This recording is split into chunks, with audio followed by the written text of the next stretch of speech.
Bismillahirrahmanirrahim. Alhamdulillah Rabbil Alamin. Salatu wassalamu ala Sayyidina Muhammadan Nabil Ummi wa ala alihi wa sahbihi ajma'in.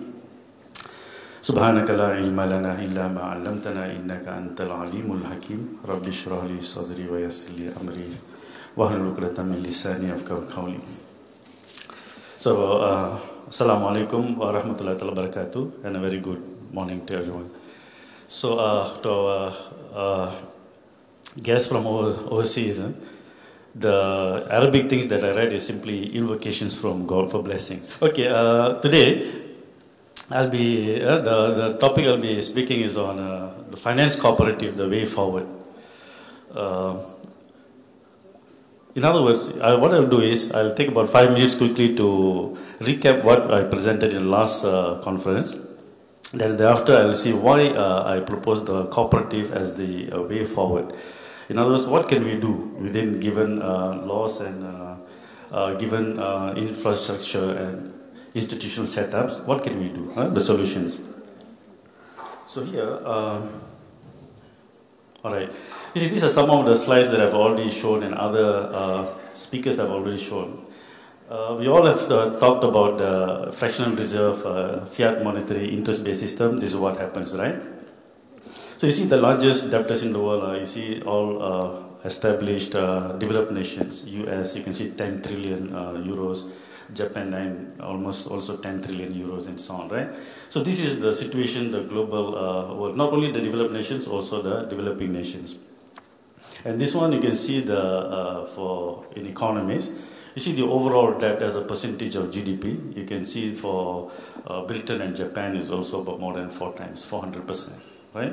So 400% of the GDP, which is 4 times, it is the total debt. So how do you pay back, right? So what is these are all causes of the interest-based fiat monetary system. So just to, I don't want to give more statistics. I'll just quickly go over this, then we'll talk about the cooperative. Yeah? So you see what is happening in Europe and Western nations. Serious unemployment is taking place. Like in Spain, it's already about 25%. That means 1 in 4 is unemployed. Even more than 10%, we say it's already depression already. If it is continued, 10% is 25. See, that man is actually taking some olive oil. He's taking some olive oil into his bottle, you see. And you all know, Occupy Wall Street. So the present system pushes a group of people to the peripherals, makes them homeless. You see the homeless.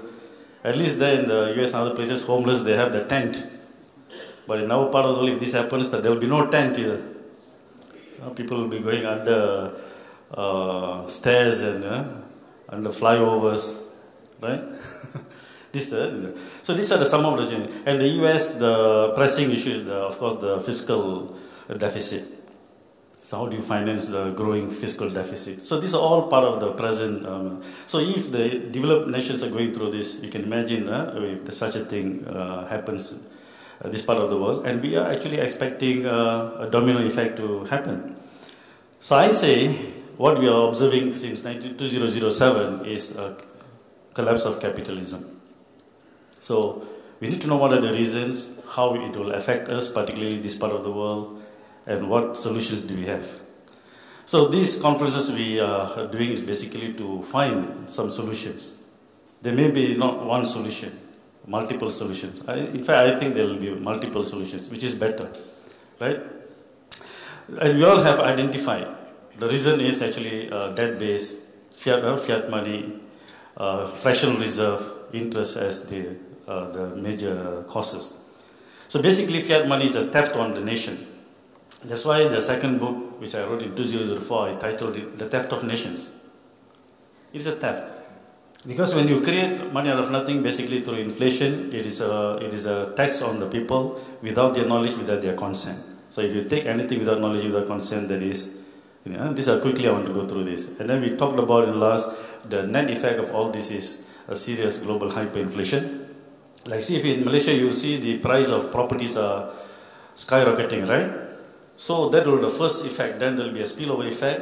By next year, you will see a lot of inflation.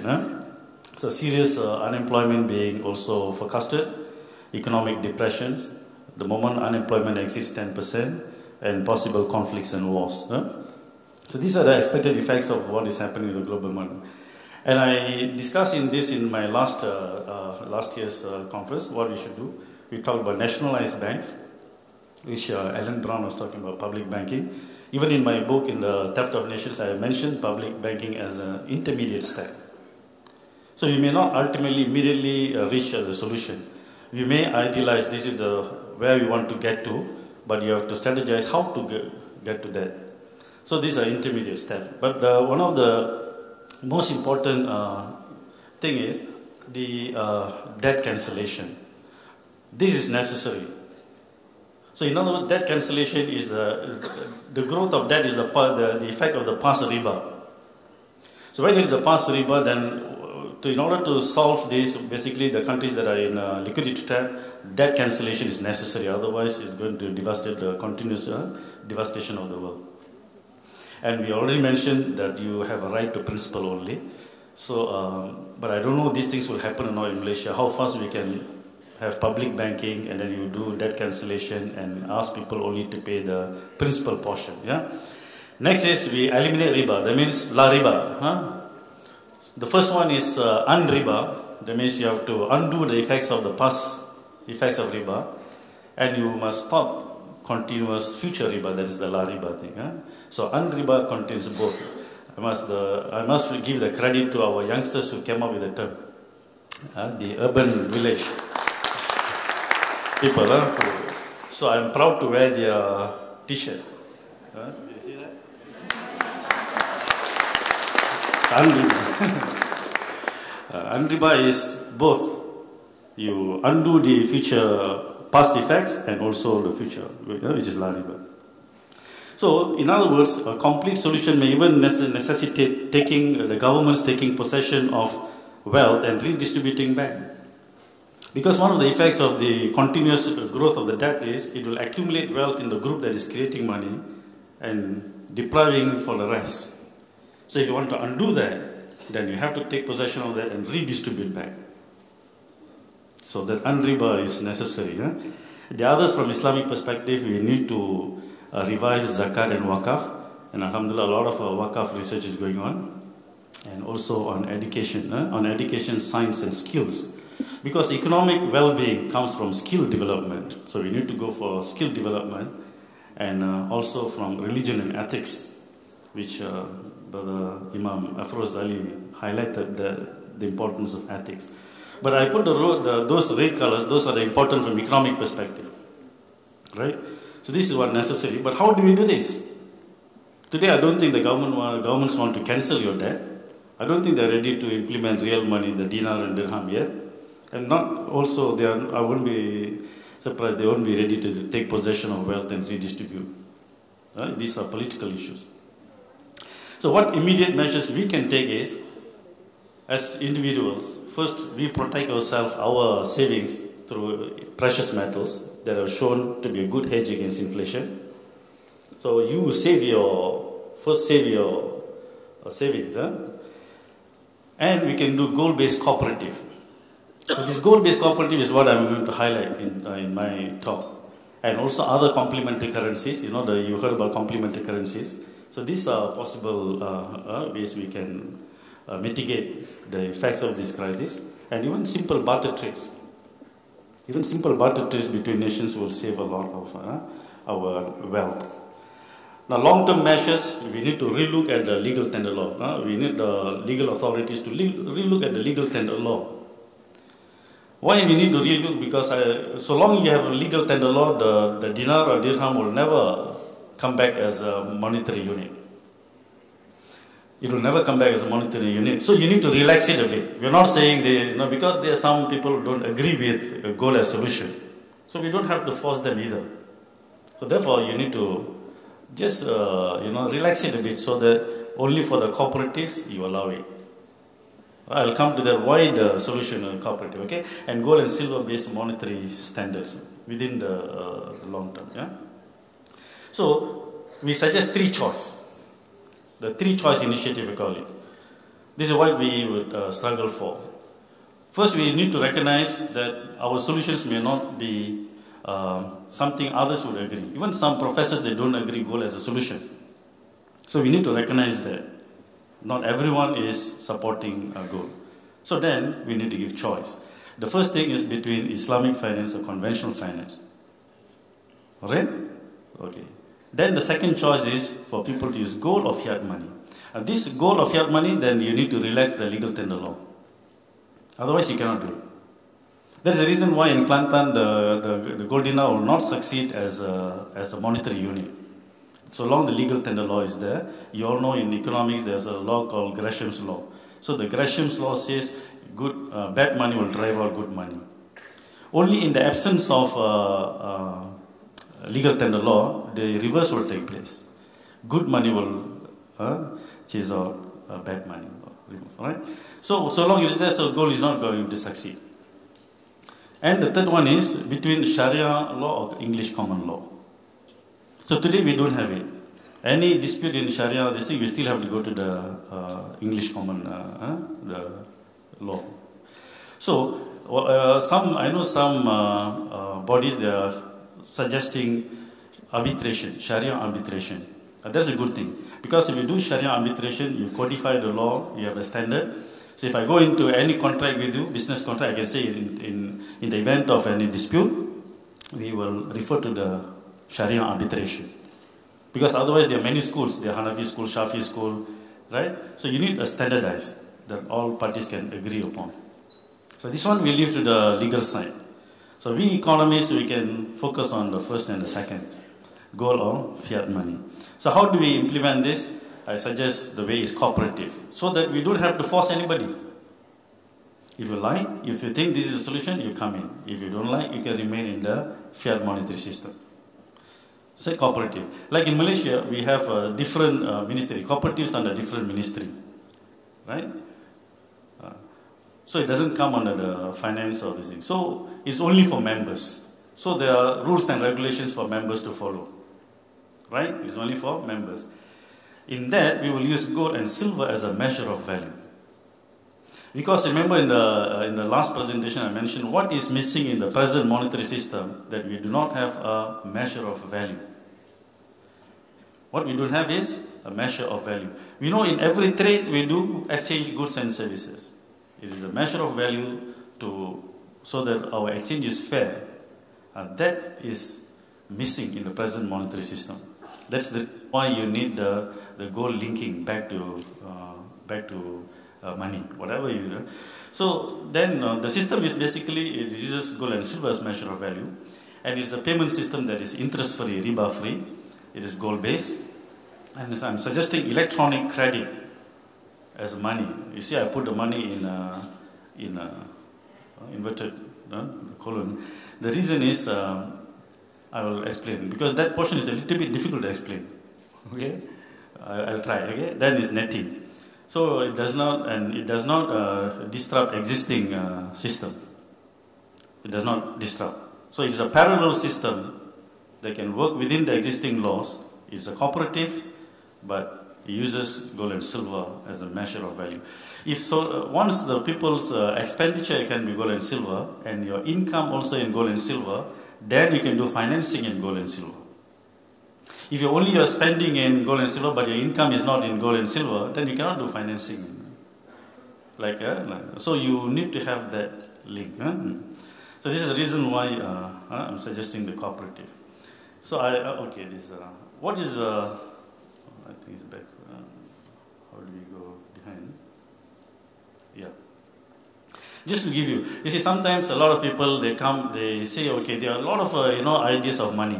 One is, recently I was talking to our delegate from France. There's something called Bitcoin, B-I-T-C-O-I-N, Bitcoin that is existing on the internet, right? So when I look at whether something is Islamically acceptable or not from money, this is the criteria I use. First is, you need to have a measure of value. And the measure of value must be necessarily a monetary commodity. I have reasons why it got to be a monetary commodity. The Prophet ﷺ mentioned gold for gold, silver for silver, wheat for wheat, barley for barley, salt for salt, dates for dates, right? All these are monetary commodities. They have acceptability, divisibility, homogeneity and so on, mobility and so on. So they can play the role of money. So you need to tell, okay, what is this thing? Then we come to define a unit of that. The unit of that is what we call money. So what is a dinar? Dinar is 4.25 or 4.5 grams or 4.25 grams of gold. The original standard is, in our now opinion, is 4.5, the Roman coin. Because 4.5 of pure gold is a dinar. Dirham is about 3 grams of 3.15, yeah? 3.15 grams of silver. So once you have defined the monetary commodity, you put a standard weight, you can give it a name. So it can be, the standard weight can be also reflected or, using paper notes or electronic. So if you back the paper notes currencies with redeemable for that standard weight, then it's still okay. But so long it is no longer redeemable for that standard weight, then it becomes fiat money. Then you will see all the problems that we've seen. Fiat money is the original thing, right? So from the beginning, that means from the first exchange, it must be just. Not only after the subsequent. From the first exchange, it must be a just exchange. Fiat money, it is just only subsequent. The first one gives an unfair benefit to the first user. There's a reason why you and me cannot print money at home. Because it gives benefit to the first use. Alright? But we want. So it must be. So long as redeemable like a gold standard or Bretton Woods, okay, we can accept. At least for a certain, but not. Then next is the word credit. Credit is the owing of money or debt that arises from real transactions. It's credit. Right? So we can implement a credit system based on gold. So if I buy something from you and it goes into the system, a credit for you and debit for me. So the credit tells you that I owe you so much of gold. It is captured in the system. So you do a lot of trade. It goes into the trade. All of us, we do exchange in the cooperative, and periodically we net off. So periodic netting. So credit like this and netting is what we call mutual credit clearance.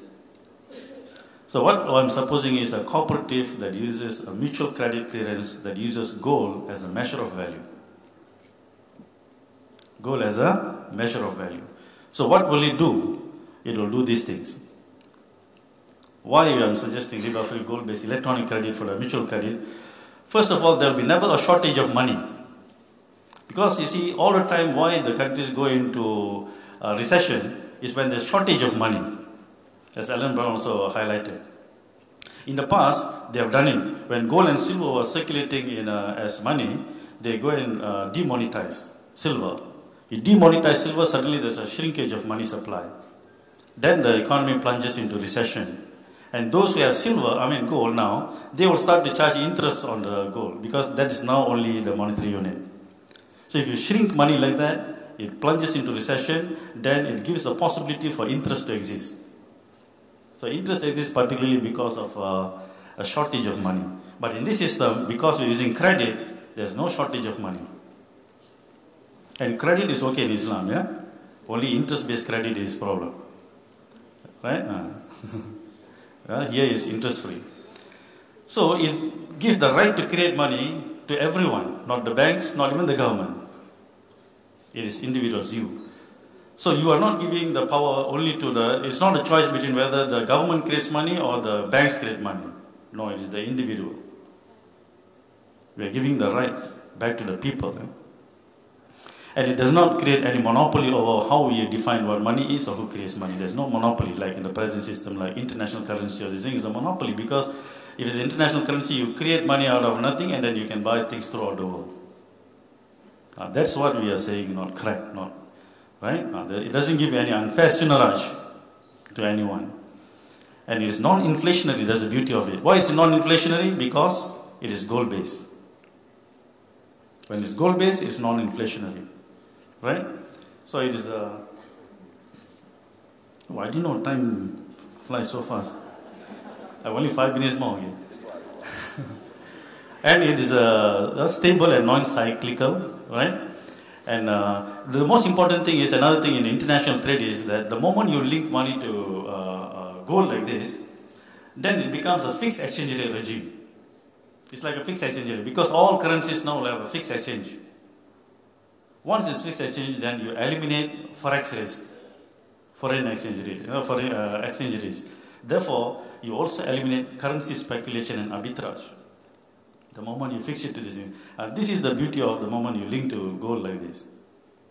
It becomes because once you eliminate the forex risk, it will promote trade, business, and employment, right?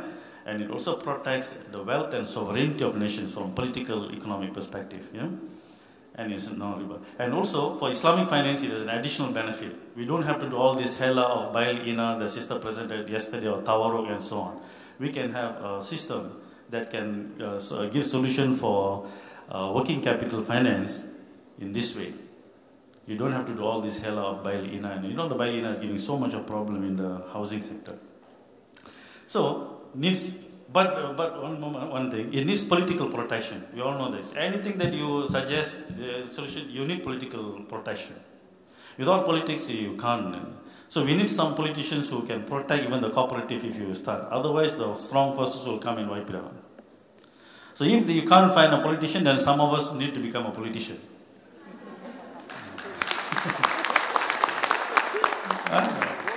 You need to become a politician to give protection to this. A good politician, yes. A good politician. Right? And we need the governments to come now and rescue the people. What is happening in Europe, America? We need governments that will come and rescue the people. For otherwise, what you do is that you will strengthen a small group of people at the expense of the whole nation. And the nation will become weakened. This is exactly what is happening in Europe and America. The nation as a whole is becoming weakened, but in the process it will strengthen a small group. So this is what will happen. So it is weakening the nation. So therefore, I already mentioned, this is how we can just quickly go over this. These are some of the current important riba issues in Malaysia. One of them is the rising and unaffordable home prices. This is actually riba, particularly due to the quantitative easing effects that is happening. Because the quantitative easing is so much money is being created, initially it will push up our stock markets and property prices. You all know how the property prices are rising in Malaysia and elsewhere, right?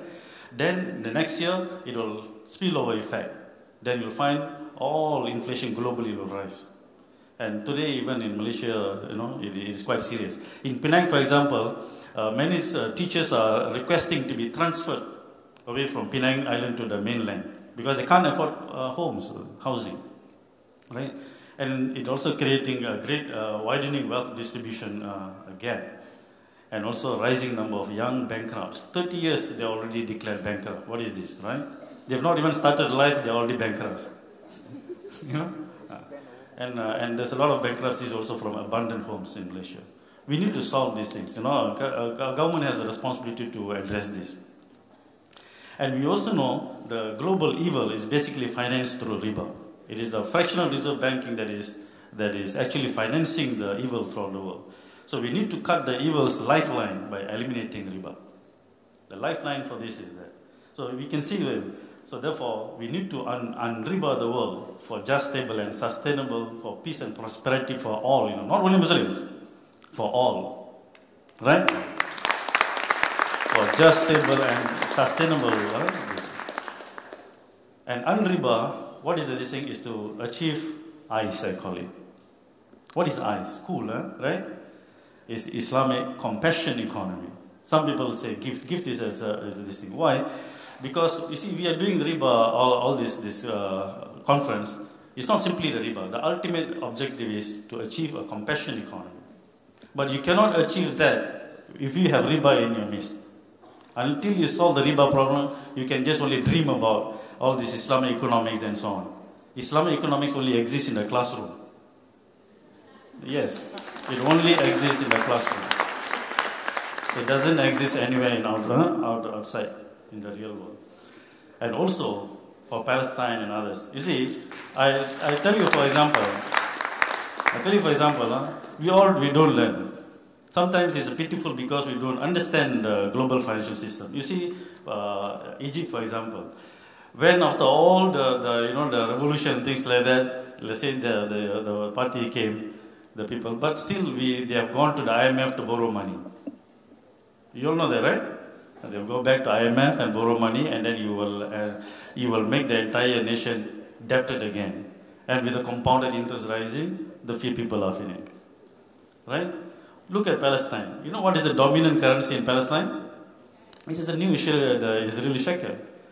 How do you want to, fight this thing, enemy, when the currency of your own currency is the currency of your enemy? Correct? So these are the things what we mean by unriba. Every nation. But if you say, let's say Hamas or whatever, if they think they are going to be a true Islamic, if they are going to be a true Islamic party, then they must bring peace and prosperity not only for the Palestinians, but also for the people of Israel. Are you with me?